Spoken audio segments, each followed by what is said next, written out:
In 1972, I was just out of college, not really gainfully employed. I was selling encyclopedias. Actually, I think I only sold one.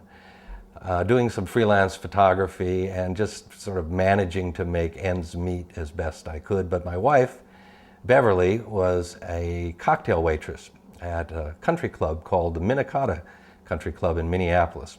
She worked until 2 in the morning. And I would drive up the winding drive and park in the parking lot and wait for her to come down. And in the idle moments while I was waiting one night, I noticed that there was someone peering at me through this window. Our eyes sort of met. His hand came up into the frame and he waved to me. And so I waved back. That's the polite thing to do. And then he waved again, and so I waved one more time. And when he waved the third time, I decided this was a bit much and sort of looked the other way. The next night I was there again and he was there again waving, and I came to refer to him as the waver.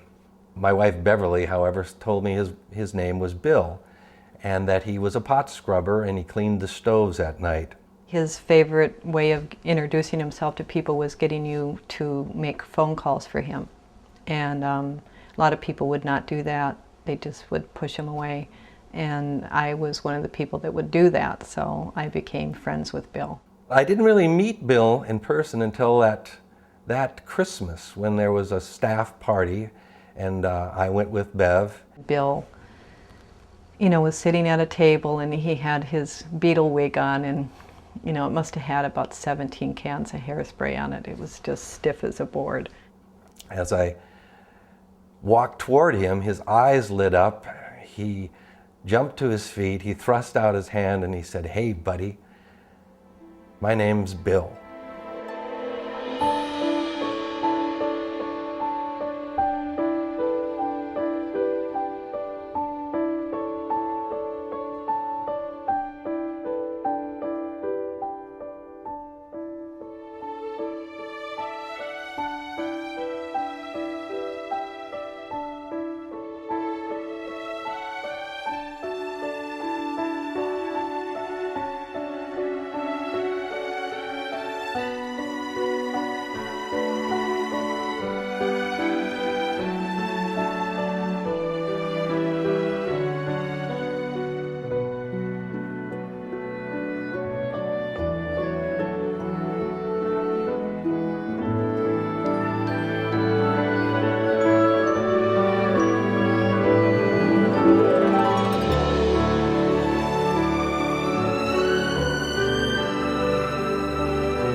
It started out that Barry said he'd take him, to the store and do some things with him.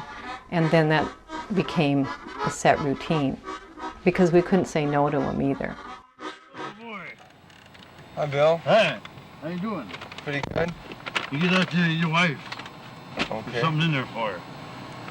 How's she coming, huh? Pretty good. That's good. Got your seatbelt on? Oh, I gotta get that on too, boy. Yeah. From the very time I met Bill and, all the way through our friendship, we were always videotaping this or that or using Super 8 or 16 millimeter film. Got it? Now why don't you tell me about your wig, when you got it, if you're gonna get it fixed and everything. Yeah, but I didn't get it fixed yet. Well, tell me when you got it and everything. When I got it, it was fit all right. What? The wig did, but got loose. It didn't fit on right. Barry had a variety of people that were kind of odd that he would do things with. But this was different because Bill, first of all, he had this big bald head, and this really strange look, you know, and the way he talked. When you first hear Bill talk, you just, what?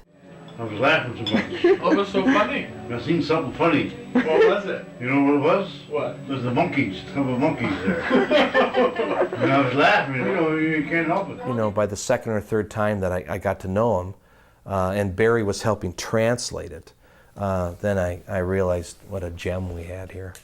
Hey, it's getting cold, you know that? You should put that wig on. Much better have it on.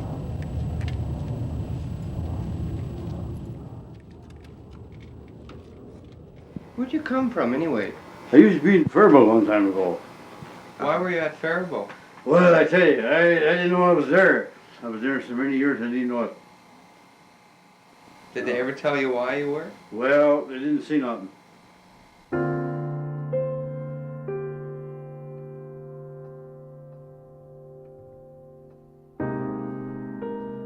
There is only one existing photo of Bill from the institution, taken when he was just 25 years old. At that time in his life, there was a push to get Bill out of the institution and placed in the community.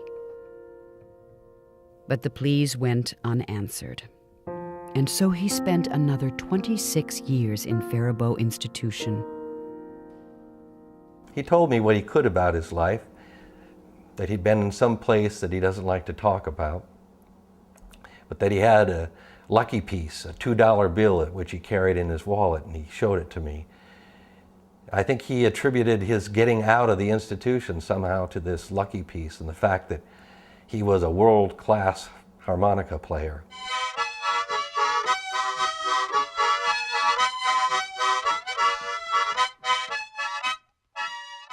People, you know, are really cruel, and they would, you know, point at him and laugh at him and give him dirty looks. You could always tell those that thought, who is this nut? Who is this?